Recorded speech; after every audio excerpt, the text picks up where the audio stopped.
Assalamualaikum. Berjumpa kembali dengan saya Mandala di channel podcast Horror Reborn.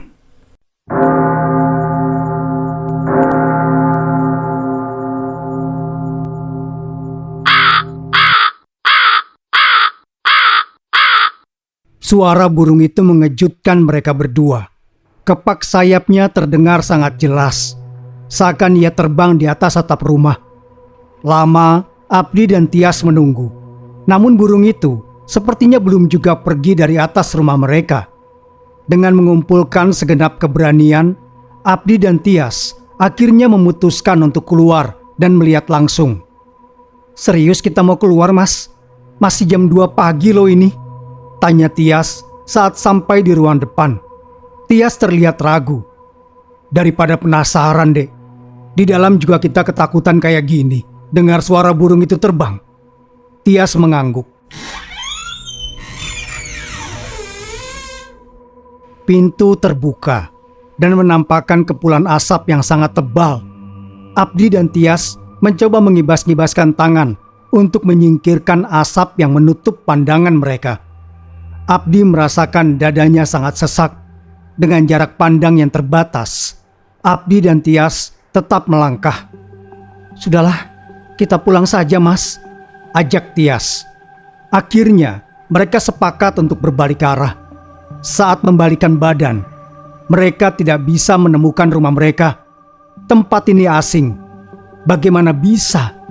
Abdi benar-benar tidak bisa berpikir jernih. Bukan lagi pelataran rumah, namun kini mereka berada di tengah hutan. "Di mana kita ini, Mas?" tanya Tias. Suaranya bergetar seakan menahan tangis. "Mas juga nggak tahu, Dek. Sebaiknya kita jalan saja," usul Abdi. Lama mereka berjalan, namun rasanya seperti hanya berputar-putar di tempat yang sama. Sebuah cahaya yang sama persis seperti di mimpi menarik perhatian Abdi. "Itu, ada cahaya, Dek. Coba kita ke sana," usul Abdi. Meski ragu, Abdi dan Tias memutuskan mendatangi cahaya itu. Cahaya itu bersumber dari sebuah lampu sentir yang ada di dinding sebuah rumah. Seekor burung terbang ke sana kemari, mengitari rumah, seakan tidak terganggu dengan kedatangan Abdi dan Tias.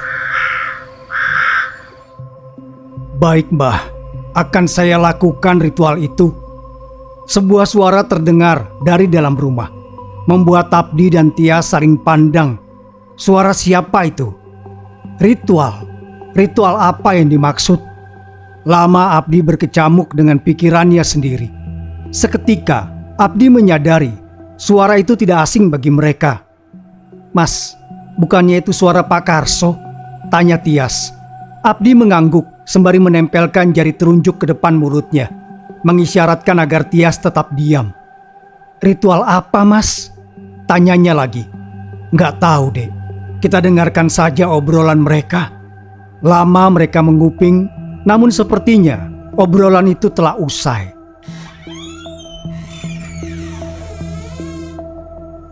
Suara kas pintu kayu yang dibuka mengejutkan Abdi dan Tias. Seketika mereka menjauh dari rumah itu. Jantung berdegup sangat kencang, beradu dengan deru napas mereka yang terengah-engah. "Mas, bagaimana ini? Kenapa kita bisa ada di sini?" tanya Tias. "Kamu yang tenang, Dek. Kita pikirkan jalan keluarnya," jawab Abdi. Tias nampak sangat putus asa. Tubuhnya semakin luruh ke tanah. Kini semua obor telah berhasil dinyalakan, membuat tempat itu menjadi terang. Abdi mampu melihat seseorang yang kini berdiri menghadap ke arah mereka. Orang itu adalah Pak Karso. Seseorang lagi membelakangi, namun perawakannya sama persis dengan Pak Karso. Betapa terkejutnya Abdi saat orang yang bersama Pak Karso berbalik menghadap ke arah mereka. "Pak Karso, ada 2. Kok bisa?" tanya Abdi heran. "Itu Pak Karso dan kembarannya, Mas." "Dari mana kamu tahu, Dek?" tanya Abdi. "Tadi aku dengar sekilas saat mereka bertengkar," jawab Tias. "Bukannya Pak Karso tidak memiliki kembaran, Dek?" tanya Abdi semakin heran. "Entahlah, Mas. Tapi itu Pak Karso sedang mencoba menghentikan saudaranya untuk melakukan ritual, Mas. Berarti seseorang yang kini mencoba memadamkan setiap obor itu adalah Pak Karso. Sementara yang menyalakan obor itu adalah kembarannya. Pak Karso telah tersungkur di tanah. Sebuah pukulan menghantam punggung Pak Karso. Tidak ada raut sedih. Saudara kembar Pak Karso malah kian terbahak sembari memegang gagang obor yang ia gunakan untuk memukul Pak Karso. Seekor burung terbang lalu hinggap di salah satu dahan dekat dengan tempat ritual itu. Bagus, ternyata tidak sulit mengundangmu ke sini. Kembaran Pak Karso itu nampak sangat puas dengan kedatangan burung hitam yang selama ini ditakuti oleh warga. Ia mendekat dan menangkap burung itu. Kembaran Pak Karso menebas leher si burung. Dia menadahi darah burung yang terus mengalir, menampungnya pada sebuah kendi. Dengan seringaian yang sungguh menakutkan, ia lalu duduk bersila di tengah-tengah obor yang ditata melingkar. Tidak menghiraukan nasib Pak Karso dan burung itu. Ia menutup mata dan merapalkan mantra yang terdengar asing di telinga. Sampai akhirnya ia selesai membaca mantra dan mengambil kain kafan yang ia bentangkan di tanah. Entah ia melukis apa di atas kain kafan itu dengan darah burung. Setelah selesai, ia melipat dan mengikat kain kafan itu. Seketika kilat menyambar-nyambar dan diiringi tawa kembaran Pak Karso. Aku akan menjadi orang paling sakti di desa ini.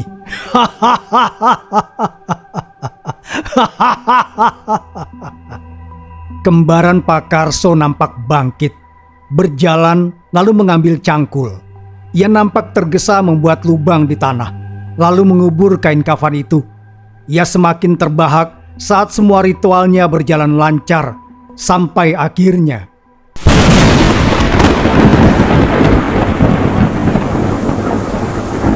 sebuah guntur menyambar tubuhnya. Tubuhnya ambruk ke tanah dengan kondisi gosong. Cahaya putih yang menyilaukan menyelimuti tempat ritual. Disusul asap putih tebal melingkupi. Semakin sulit untuk Abdi dan Tias melihat dengan jelas. Saat kepulan asap mulai menghilang, samar sesosok laki-laki berdiri dengan seekor burung bertengger di pundaknya. Karsa! Raung Pak Karso. Dengan raut penuh amarah, Pak Karso bergegas pergi. Abdi dan Tias memutuskan untuk mengikuti kemana perginya Pak Karso. Pak Karso kembali ke rumah dengan lampu sentir di depannya. Mbah Sukmo, buka pintunya, Mbah! Teriak Pak Karso saat sampai di depan pintu. Tidak lama, sesosok lelaki tua berpakaian serba hitam keluar dari dalam rumah. Kenapa Mbah ajarkan Karsa ilmu sesat? Kenapa Mbah? Tanya Pak Karso. Adik kembarmu bertanya dan aku menjawab. Jawab Mbah Sukmo seakan tanpa rasa bersalah. Sekarang gara-gara Mbah, Karsa meninggal. Jasadnya habis terbakar. Sudah aku bilang, kalau yang ada bakat itu kamu. Dia yang nekat. Salah dia sendiri. Apa maksud Mbah? Tanya Pak Karso. Sudahlah, nikmati saja ilmu itu. Kamu tidak akan bertambah tua bersama burung itu. Kalian akan abadi. Sebuah pukulan berhasil Pak Karso layangkan kepada Mbah Sukmo. Aku tidak sudi menjadi penganut ilmu hitam seperti Mbah. Kamu tidak berhak memilih, karena ilmu itu sudah terlanjur memilihmu. Lagi pula, aku sudah lelah. Mbah Sukmo nampak tertawa, merentangkan tangan lalu menguap. Aku mau tidur dulu, ucap Mbah Sukmo. Tunggu dulu, bagaimana agar aku bisa terbebas dari ilmu ini? Tanya Pak Karso. Ilmu itu tidak akan pernah bisa dimusnahkan. Saatnya nanti dia akan memilih penggantimu dan kamu bisa terbebas. Hanya yang terpilih yang bisa memusnahkan itu. Temukan ajimat yang dibuat oleh adikmu. Dia pasti menguburnya di suatu tempat. Bakar dan larung abunya ke tengah laut. terangnya. Abdi dan Tias ikut menyimak setiap penjelasan dari Mbah Sukmo. Apakah ini kuncinya, Mas? Kita bisa membantu Pak Karso memusnahkan ajimat itu? Tanya Tias. Bisa jadi, Dek. Ayo, kita ke tempat tadi. Ajak Abdi. Belum lagi mereka melangkah, Pak Karso berlari dari rumah Mbah Sukmo. Pak Karso memang tidak pernah bertambah tua. Umur dan rupanya seakan masih sama. Pak Karso yang Abdi dan Tias kenal saat mereka masih kecil sama persis dengan Pak Karso yang sekarang. Sungguh, tidak pernah terlintas di benak mereka bahwa Pak Karso memiliki ilmu abadi. Kalau Pak Karso meninggal, berarti siapa pengganti beliau ya, Dek? Tanya Abdi pada Tias.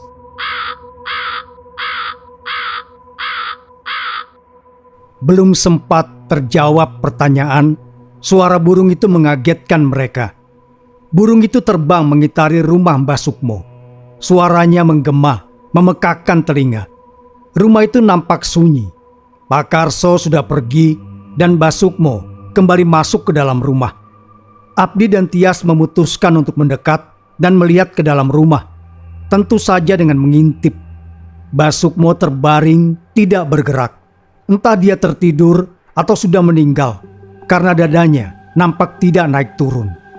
Abdi mencoba memerhatikan lebih saksama, namun tiba-tiba kepulan asap muncul dari tubuhnya. Sama seperti yang dialami Pak Karsa, tubuh Mbah Sukmo terbakar tak bersisa. Suara perut Tias mengalihkan perhatian Abdi. Kamu lapar, Dek? Tanya Abdi. Tias nampak meringis sembari memegangi perutnya. Iya, Mas. Ayo, kita cari apa saja yang bisa dimakan. Perutku sakit sekali. Sekilas, Abdi memeriksa keberadaan Pak Karso. Namun nihil. Pak Karso sudah menghilang entah kemana. Pak Karso kemana ya, Dek? Tanya Abdi. Loh, kok hilang, Mas? Tias sama herannya. Sudah, ayo kita cari Maka dulu. Abdi menggandeng tangan Tias. Dek, apa kamu dengar itu?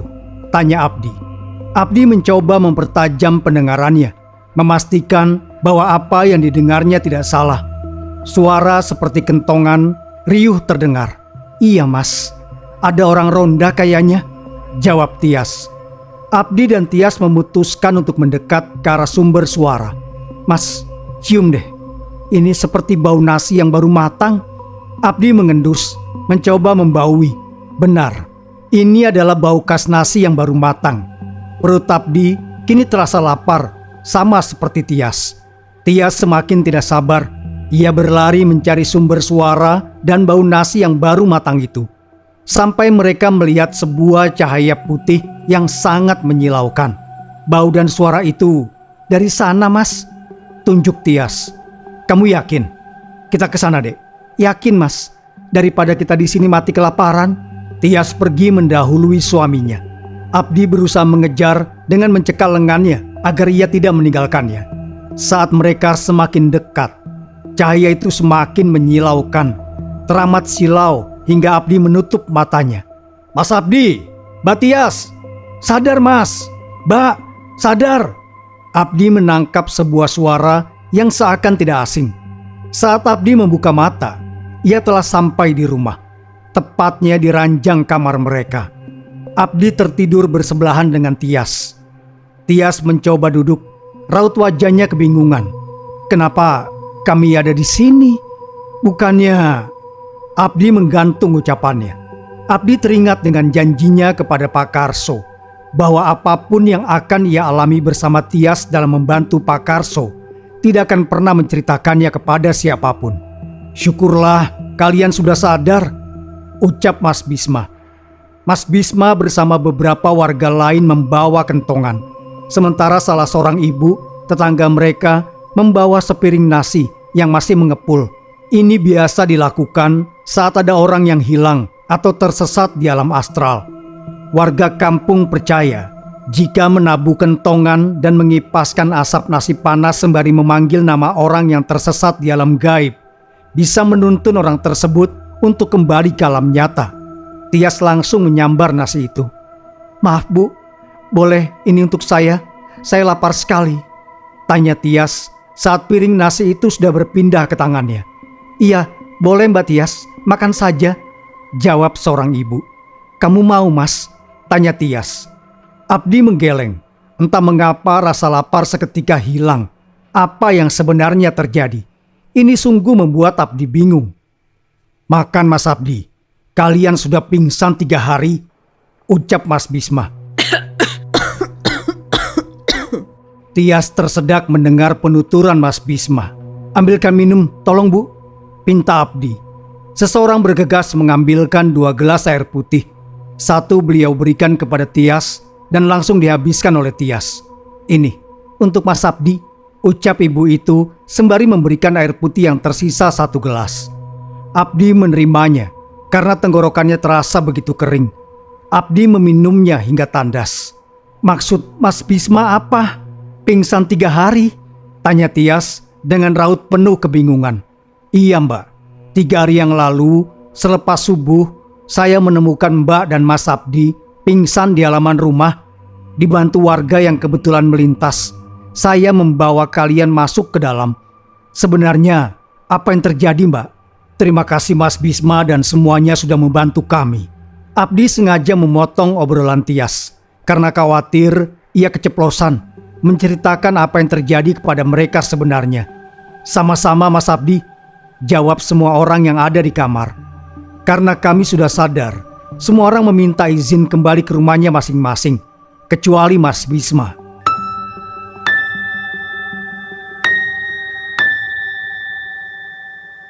"Apa ini ada sangkut pautnya dengan Pak Desa ya Mas?" tanya Mas Bisma saat semua orang sudah pergi. "Ah, tidak Mas. Mungkin saya dan Tias cuma kesambet," jawab Abdi asal. "Iya, benar Mas Bisma," Tias menimpali, seakan tahu situasi yang tengah dihadapi. "Kalian tidak perlu berbohong. Aku sudah tahu semuanya jauh sebelum kalian berdua tahu," ungkap Mas Bisma. Mata Mas Bisma nampak berembun. Setitik bening jatuh dari sudut matanya. "Pak D adalah orang baik, benar-benar sangat baik. Aku percaya apapun yang terjadi itu bukan atas kehendaknya," terang Mas Bisma. "Maksud Mas Bisma apa?" tanya Abdi. "Aku sudah tahu kalau Pak D memiliki ilmu abadi. Dengan bantuan burung itu, Pak D bisa tahu kapan seseorang akan meninggal." Mas Bisma menarik napas dalam sebelum akhirnya melanjutkan penuturannya. "Tapi itu semua bukan kehendak Pak D. Itu semua karena ulah sembrono kembarannya," lanjut Mas Bisma. "Dari mana Mas Bisma tahu?" tanya Abdi. Mas Bisma menceritakan semuanya. Bagaimana ia bisa tahu perkara yang menimpa Pak Karsa dan kembarannya. Abdi dan Tias begitu terkejut. Mas Bisma mencoba membantu Pak Karso untuk menemukan ajimat yang dikubur Pak Karsa. Namun bertahun-tahun lalu, ajimat itu tidak kunjung ditemukan. Bahkan sekarang Mas Bisma dilanda kebingungan. Pak Karso sudah meninggal, sementara ia tidak tahu siapa pengganti Pak Karso. Selain mencari ajimat itu, kita juga harus mencari siapa pengganti Pak Karso, terang Mas Bisma. "Tapi bagaimana kita bisa menemukannya Mas?" tanya Abdi. "Entahlah Mas, kalau kita tidak bisa menemukan orang itu, bagaimana Mas?" tanya Tias.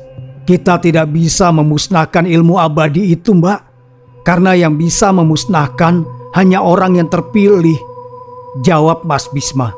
Setelah menceritakan semua yang Mas Bisma tahu, akhirnya Mas Bisma pamit untuk pulang. Kini hanya ada Abdi dan Tias. Untuk sesaat, mereka hanya saling diam, memikirkan apa yang baru saja mereka alami. "Bagaimana bisa kita pingsan 3 hari, Dek? Rasanya kita hanya melewati 1 malam saja." "Nggak tahu, Mas. Mungkin perbedaan waktu alam gaib dan di alam nyata," jawab Tias.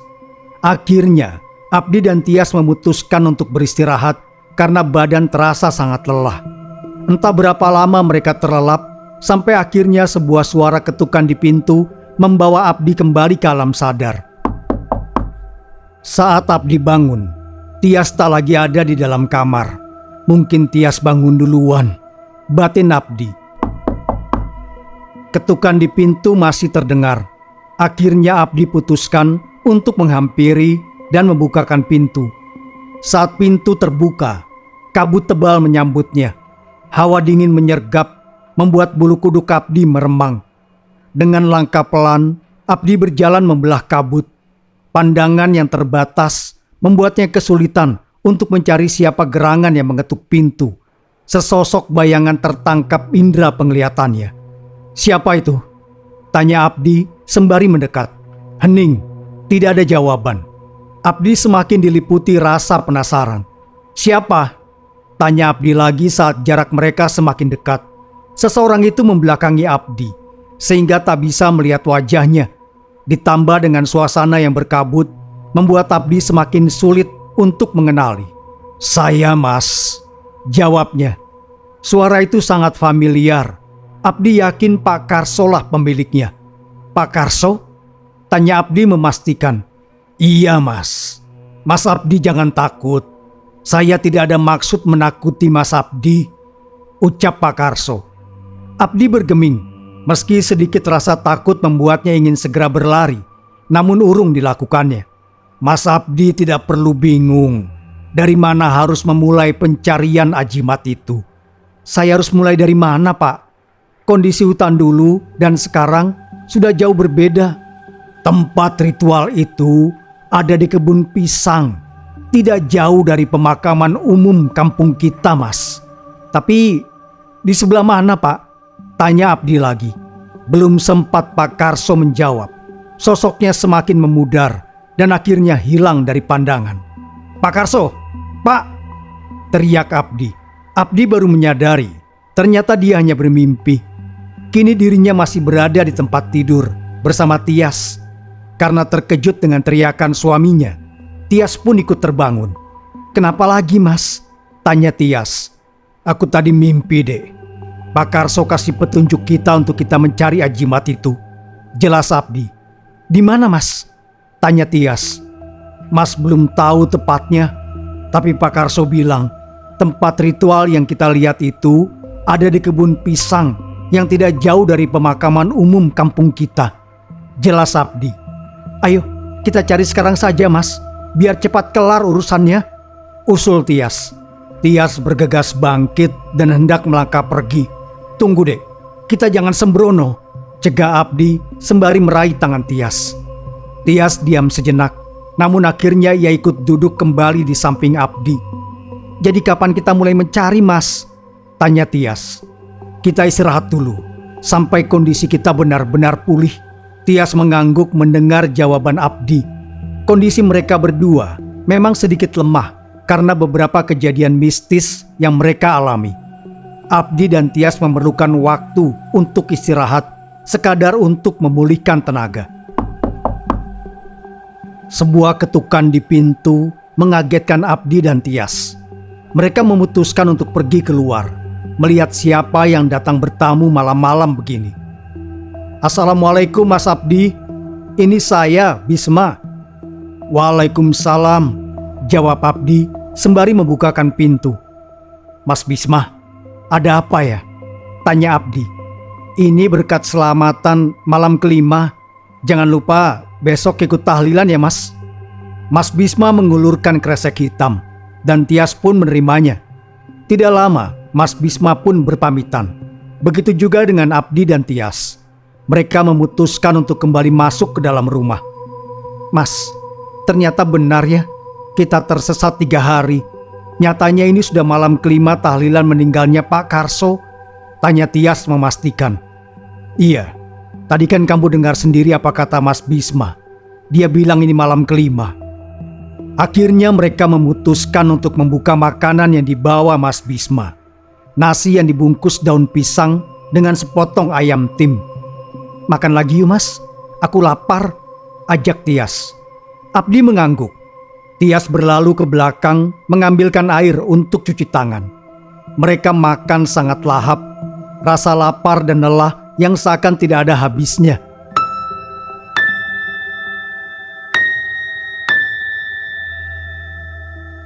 Setelah makan, Abdi dan Tias memutuskan menunaikan kewajiban 4 rakaat mereka. Malam semakin larut, mereka akhirnya memutuskan untuk beristirahat kembali. Malam ini berlalu dengan sangat cepat. Abdi bisa tidur dengan nyenyak tanpa mimpi aneh ataupun diganggu oleh arwah Pak Karso. Benar-benar malam yang sangat dirindukan setelah beberapa waktu melalui malam dengan berbagai kejadian mistis. "Teh panasnya, Mas." Tia segera duduk di dekat suaminya setelah meletakkan segelas besar teh panas. "Kondisi kamu gimana, Dek? Apa masih lemas?" tanya Abdi. "Sudah agak mendingan, Mas. Tadi malam aku bisa tidur dengan nyenyak," jelas Tias. "Mas, kenapa malam melamun?" tanya Tias. "Enggak, Dek. Mas cuma kepikiran bagaimana caranya mencari ajimat itu." "Coba ajak Pak Ustadz untuk ikut mencari. Ceritakan semuanya kepada beliau." Suara Pak Karso tiba-tiba terdengar sangat jelas. Tak berapa lama, Tias menutup mata saat melihat ke arah Abdi. "Kenapa, Dek?" tanya Abdi. "Pak Karso, Mas. Dia ada di belakangmu," jawab Tias tengah berbisik sembari menunjuk ke arah belakang punggung suaminya. Masih dengan menutup mata, Tias nampak ketakutan. Seketika Abdi ikut merinding mendengar apa yang Tias katakan. Ingin segera berlari, namun ragu karena di luar juga pasti masih gelap. Matahari belum terbit.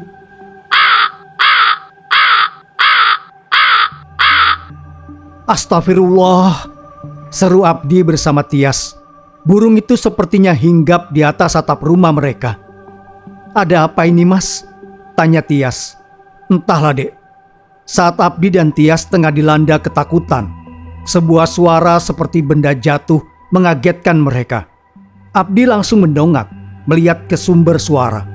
Sebuah cahaya menyerupai kilat muncul disusul kepulan asap yang tiba-tiba mengepul dari atap rumah. Asap itu turun dan mengembus ke arah Abdi. Seketika semuanya menjadi gelap. "Mas," wajah Tias menyambut saat Abdi membuka mata. "Mas, kenapa, Dek?" tanya Abdi. "Mas pingsan di meja makan?" Abdi bergeming, mencoba mengingat apa yang baru saja terjadi. Kepingan kejadian mulai terbayang dalam ingatan. Kilat cahaya dan kepulan asap hingga semua mendadak gelap. Sebuah cahaya sentir menarik kesadaran Abdi. Saat ia mulai membuka mata, Abdi tersadar telah berada di tempat ritual yang pernah didatanginya bersama Tias.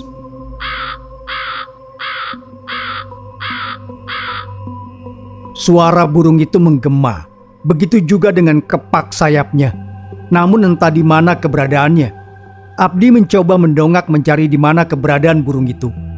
Saat Abdi mulai lelah mencari keberadaan burung itu, ia dikagetkan oleh sesuatu yang mendadak hinggap di bahunya. "Burung ini," ucap Abdi kaget. "Dia memilihmu, Mas." Suara Pak Karso kembali terdengar sangat jelas. Perasaan terkejut dan takut bercampur menjadi satu. Sampai akhirnya Abdi terpleset dan jatuh. Saat dia mencoba bangun, ternyata Tias sudah berada lagi di dekatnya. "Mas, kenapa melamun lagi?" tanya Tias. "Mas, lagi-lagi ingat tentang kejadian waktu Mas pingsan, Dek." "Mas sekarang sudah ingat? Apa yang terjadi, Mas?" Abdi menggeleng, bukan bermaksud menakuti Tias. Hanya saja ia tidak ingin membuatnya merasa khawatir.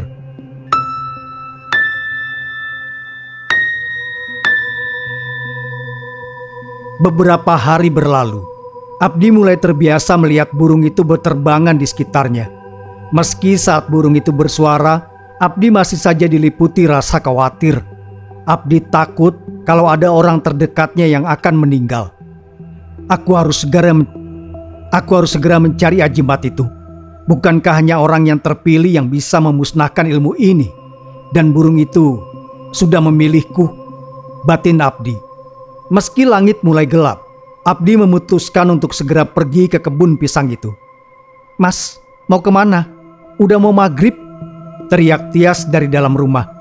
"Masanya pergi sebentar, Dek," jawab Abdi singkat. Setelah menjawab pertanyaan Tias, Abdi bergegas pergi ke kebun pisang di dekat area pemakaman. Jalanan begitu sepi karena memang warga kampung ini pantang keluyuran di saat waktu maghrib tiba, kecuali pergi ke musola. Tidak terasa, Abdi telah sampai di kebun pisang. Belum terlalu gelap, sehingga ia masih mampu untuk melihat dengan jelas. Di mana ya? Gumam Abdi. Di dekat bonggol kayu lapuk itu. Sebuah bisikan terdengar. Mas. Tanpa menoleh, Abdi bisa memastikan bahwa Tiaslah yang memanggilnya. Kenapa nyusul ke sini, Dek? Tanya Abdi tanpa menoleh.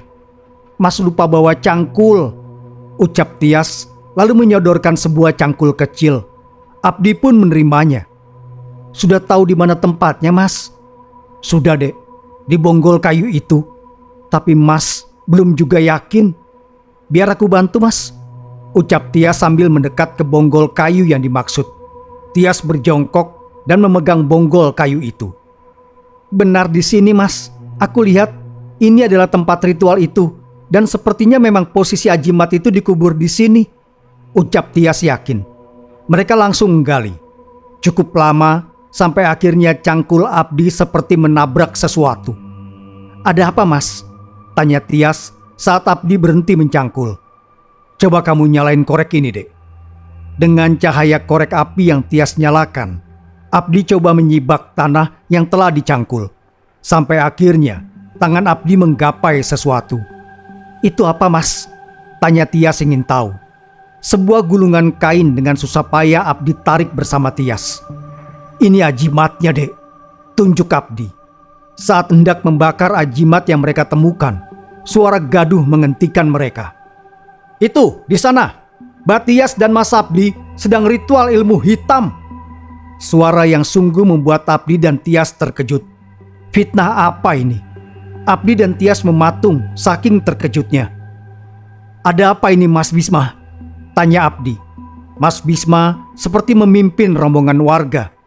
Jangan berlagak bodoh, Mas Abdi. Kami semua di sini untuk menangkap Basa, Mas Abdi dan Batias yang sedang melakukan ritual ilmu hitam, seru Mas Bisma. Bakar saja mereka, bakar. Bawa sial saja. Iya benar, bakar saja, bakar. Sahut-sahutan warga membuat Tias menangis. Badannya gemetar. Ia pasti tengah ketakutan. Saya bisa jelaskan semua ini, ucap Abdi tenang. Jelaskan apa lagi, Mas? Semuanya sudah jelas, ucap Mas Bisma. Mas Bisma memegang sebuah jerigen yang sepertinya berisi minyak tanah. Siram saja, Mas. Siram, terus bakar, ucap salah seorang warga. Saat Mas Bisma hendak menyiram minyak tanah, burung itu tiba-tiba menyambar jerigen yang Mas Bisma bawa sampai isinya menyiram tubuhnya. Semua terperangah dan lari ketakutan. Hanya beberapa orang yang tetap tinggal. Sampai akhirnya Pak Ustadz datang. Mas Bisma, jangan asal fitnah. Apalagi untuk kepentingan Mas Bisma sendiri, seru Pak Ustadz. Maksud Pak Ustadz apa? Tanya Mas Bisma. Bapak-bapak yang ada di sini, tolong dengarkan saya. Mas Abdi dan istrinya sedang ingin menyelamatkan kita semua dari teror burung itu. Mereka bukan sedang melakukan ritual ilmu hitam seperti yang dituduhkan Mas Bisma. Jangan belain orang yang salah, Pak Ustadz, hardik Mas Bisma. Saya tidak membela. Mas Bisma tahu konsekuensinya jika ingin memiliki ilmu abadi itu. Mas Bisma bukan orang yang dipilih. Jika Mas Bisma memaksakan, Mas Bisma tahu apa yang akan terjadi kepada Mas Bisma. Saya tidak peduli, jawab Mas Bisma. Mas Bisma mendadak seperti orang kesetanan, hendak merebut jimat yang ada di tangan Abdi. Pak Ustadz dan beberapa orang lain mencoba memegangi tubuh Mas Bisma. Cepat bakar Mas Abdi, pinta Pak Ustadz. Baik Pak Ustadz. Abdi sedikit menjauh sebelum menyalakan korek. Korek yang dinyalakan langsung membakar ajimat yang sudah diletakkan di tanah. Abdi mundur dan memandangnya dari kejauhan bersama dengan yang lain. Tidak, jangan. Sudah bertahun-tahun aku memimpikan bisa menjadi penerus Pak D, teriak Mas Bisma. Tanpa diduga, Mas Bisma berontak dan berhasil melepaskan diri. Mas Bisma berlari dan langsung menyentuh ajimat yang tengah terbakar itu. Jerit Mas Bisma. Tubuh Mas Bisma terbakar karena tersiram minyak tanah yang ia bawa. Orang-orang sudah berusaha memadamkan dengan alat seadanya, mengibas dengan dedaunan hingga akhirnya api itu padam. Namun sayang, Mas Bisma tidak terselamatkan. Innalillahi wa inna ilaihi roji'un, ucap warga serempak. Sementara semua orang mengurus jenazah Mas Bisma, Abdi dan Tias memunguti abu ajimat yang sudah terbakar. Keesokan harinya, setelah acara pemakaman jenazah Mas Bisma selesai, Abdi, Tias, dan Pak Ustadz pergi ke laut. Dengan menyewa perahu kecil, mereka menuju ke tengah laut. "Tabur di sini saja, Mas," Pak Ustadz memberi saran. "Baik, Pak Ustadz." Abdi menabur abu yang dibawa. Abu itu hilang saat menyentuh air laut.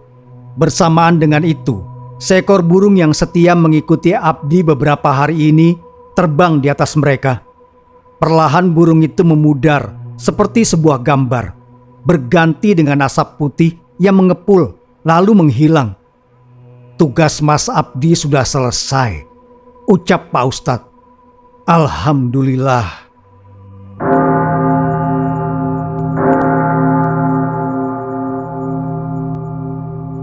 Sapunyere pegat simpai, paturai patepang deui. Terima kasih sudah mendengarkan. Wassalamualaikum warahmatullahi wabarakatuh. Sampai berjumpa kembali. Sapunyere pegat simpai, paturai patepang deui.